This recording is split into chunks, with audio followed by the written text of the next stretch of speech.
Hello and welcome to my channel. If you're enjoying these, I'm going to encourage you to click on subscribe, and it will encourage me to keep making more, and it will also help you know when I've made a new one that you can hop on and maybe learn something about strings. This is going to be a video on the cello and the bass bow hold. When I show you a cello bow, you're going to notice one of the things straight away is it's got a rounded frog just like the viola had. It will be a little bit shorter than the viola bow, and it will be heavier. Obviously, with heavier strings, we need a heavier bow. And so I will demo how to hold that in just a minute. The bass actually has two types of bows. They have a French bow, which this one's French, and by the way, all of our bows and many of our terms are generally French. Isn't that interesting? People always think of Stradivari and they know about Stradivari and the importance of Stradivari. Totally get that. But what a lot of people on the street don't know is that the Stradivari of bows is Tort, which is French. And a lot of our terms are French, which is quite interesting. Now this is a bass bow that is for a quarter size bass, so it's a good bit shorter, but just to show you the heaviness and the look of it. And so and it's got that French frog. Now Germans have a way of making things better, or at least they think that's better, don't they? And so we can have a German one as well. It's a much larger frog, and you actually hold it differently. And so the length of well, this is a full-size bow, so just to show you the difference between a quarter size and a full size, there you go, okay? Oh yeah, you can see that. So there is a difference there, but the German bow, and I'm going to show you how we hold the German bow in just a minute, because that's important. So the cello bow here, what I like doing is, oh, I should have said this on the violin viola bow hold. I like talking about putting the hair to the floor, and then you do the whole shake your hand, hitchhike, blah, blah, blah. And the hair's to the floor. That's kind of an important thing. I should have said that. But on a cello and a bass, I like saying hair to the wall. It's a little bit different.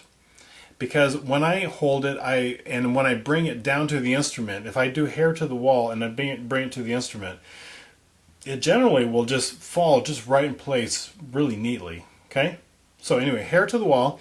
And I like to tell kids, I want you to hang on it like you're hanging on the monkey bars. And now, here's me growing up. There are no such thing as monkey bars anymore. Like I told my class this morning. I said, that's so sad. Hang on to the branch like such. And you want to do it on this row of knuckles, right like that.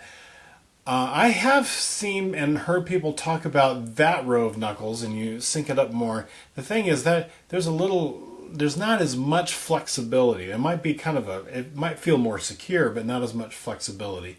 So let's do this first set of knuckles right here, so that I can really move my fingers with the bow.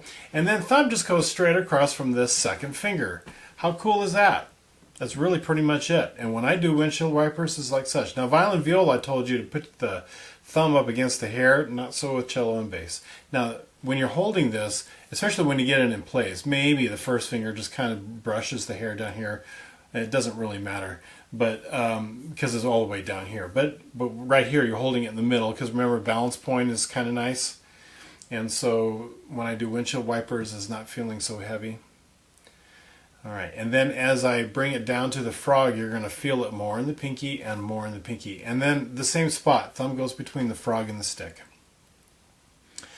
When I actually hold the bow, I like putting the finger right on the ferrule there, this one on the frog, and drape it over, okay? So it's none of this stuff for cello bass, it's this. And an exercise I really like doing with students is when I hold it like this, I feel thumb and pinky. And when I do my windshield wiper, I feel thumb and first finger, right? Thumb and pinky, and thumb and first finger. Really nice exercise to feel the transfer of that weight. What happens is students will allow the bow to fall into their hand like this, and this is called supinating. Don't want to supinate. I want to pronate into the bow. I'll do a whole other thing on pronating and tone production, but I want to have my hand in such a way that I go that way into the stick, palms out. Now I'm kind of doing everything up so that you can see it on the camera, but on a cello, is, you know, you just put your arm down to the side and just realize, oh yeah, palms out was also going to do pronating for you on the cello. Okay, and that's just pretty much it, really. So again, hang on a branch, tree branch, put your thumb across second finger, bring it down to where the frog and the stick meets. Great exercise. Pinky thumb. Now you don't have to lift your fingers, but I'm doing that to show you. Pinky thumb, and go thumb and first finger. And again, you don't have to lift the fingers to feel it. But this is just a great exercise for that, a little bit of control of that bow and to know where those fingers go. Okay? The German bow. Again, very different size of frog there, and so what you're going to do is you're going to put your hand right into the stick. A great way of doing this is just walk up to somebody and shake their hand, say, hi, how are you? That kind of thing. Hi, how are you? And then the bow just goes right into that, right into the webbing of the hand. That's where the frog goes. These three fingers are going to go around the stick. This is like just throwing darts. And matter of fact, that whole idea of moving those fingers like this is really important. Okay, throw darts, and that's what these three fingers are going to do. They're not straight like that. Kids like to go straight like that. No, it's this. Got nice and round. Okay, pinky underneath the ferrule for a little bit of stability, and the ring finger just kind of hangs out there. It's really not doing anything. And when I hold it, I'm going to have it going like this direction towards my own body, and it's still palm out for pronating into the stick. And that's pretty much holding a German bow. I think if I had little kids to teach again, I would seriously consider using the German bow. Nothing wrong with a French bow. Plenty of wonderful musicians use a French bow. But I just think it's easier, especially for the little kids, to really just be able to pronate into that string. It's a real heavy, thick string, and they need a lot of weight to make a great sound for that. Okay?